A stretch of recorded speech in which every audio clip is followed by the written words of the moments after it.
Il n'y a pas d'expression ou de locution plus fréquente dans le Nouveau Testament que celle-ci, en Christ. Elle varie quelquefois dans les traductions quand par et avec sont employés. Parfois, elle change dans le texte original sous la forme de en Christ Jésus, en lui. Mais dans les 200 fois qu'elle se présente, le principe est le même. Dans toute l'étendue du dogme chrétien, il n'y a rien qui ait plus de valeur et qui soit cependant moins compris et apprécié.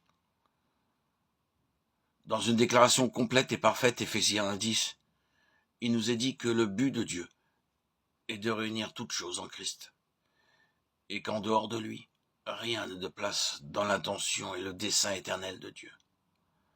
Le plan, la méthode, les ressources, les temps, les éternités sont dans la sphère de Christ. La création est en Christ, la vie est en Christ. Nous sommes agréables en Christ. La rédemption est en Christ, la justice est en Christ. La sanctification est en Christ. L'espérance est en Christ. Les bénédictions spirituelles sont en Christ. La consolation est en Christ. La paix est en Christ. La prière efficace est seulement en Christ. La force et les richesses sont en Christ. Le dessein éternel est en Christ. La nouvelle création est en Christ. Les promesses sont en Christ. La libération de la condamnation est en Christ. Nous formons un seul corps en Christ. La persévérance est en Christ. Nous sommes réunis ensemble en Christ. Les liens des croyants dans l'affliction sont en Christ. Rien ne peut nous séparer de l'amour de Dieu en Christ. L'homme parfait est en Christ. Le service corporatif est en Christ. Il y a les églises en Christ. Il y a les morts en Christ. Il y a le seul homme nouveau et homme parfait en Christ. Nous avons tout pleinement en Christ. Le contexte de cette expression s'étend à travers les âges, d'éternité en éternité. Dans l'éternité passée, nous avons été élus ensemble, en Christ. Je vous invite à lire Éphésiens 1:4, 1 Pierre 5:13. À travers le temps, ce fait céleste et éternel est mis en œuvre de manière littérale et expérimentale par la croix. Il est exprimé en des termes différents, renfermant des vérités spirituelles progressives et spécifiques. Mais le principe est toujours le même. Nous sommes devenus une même plante avec lui, par la conformité à sa mort, Romains 6:5. Vivifiés ensemble avec le Christ, Éphésiens 2:5. Ressuscités ensemble en Jésus-Christ, Éphésiens 2:6. Il nous a fait asseoir ensemble dans les lieux célestes en Jésus-Christ, Éphésiens 2:6, de réunir en un toutes choses dans le Christ, Éphésiens 1:10, parfaitement unis, 1 Corinthiens 1:10. Jésus-Christ en qui tout l'édifice, bien ajusté ensemble, Éphésiens 2:21, étant unis ensemble, Colossiens 2:2. Vous avez été édifiés en Christ, Éphésiens 2:20, afin que nous vivions ensemble avec lui, 1 Thessaloniciens 5:10. Ouvriers ensemble avec lui, 2 Corinthiens 6:1, combattant ensemble d'une même âme, Philippiens 1:27. Puis viendra le point culminant à la fin de ce temps, quand tout ce qui précède sera accompli et que nous serons tous ensemble enlevés, 1 Thessaloniciens 4:17. Finalement, l'éternité à venir se distingue, et nous voyons que nous sommes destinés à être ensemble, glorifiés avec lui, Romains 8:17. Rappelons-nous de l'expression de Paul qui n'est pas strictement de Paul, mais de l'Esprit de Dieu, l'Esprit de vérité, à savoir en Adam et en Christ.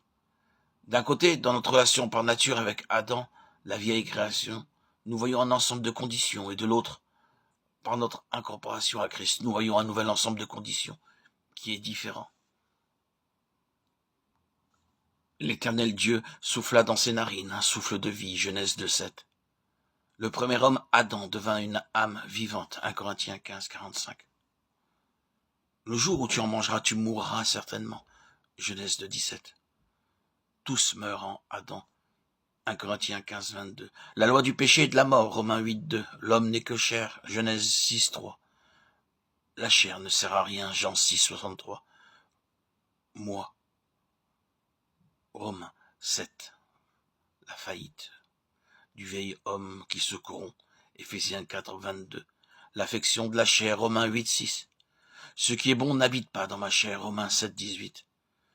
De la chair, la corruption, Galates 6, 8. Ce qui est né de la chair est chair, Jean 3, 6. La fin de ces choses, c'est la mort, Romains 6, 21. Il souffla sur eux et leur dit, recevez le Saint-Esprit, Jean 20, 22. Le dernier Adam a un esprit vivifiant, 1 Corinthiens 15, 45. Nouveauté de vie, Romains 6, 4. Tous revivront en Christ, 1 Corinthiens 15, 22. La loi de l'esprit de vie, Romains 8, 2. L'esprit, la victoire, Romains 8. L'homme nouveau, créé dans une justice et une sainteté que produit la vérité, Éphésiens 4, 24. L'homme nouveau, Colossiens 3, 10.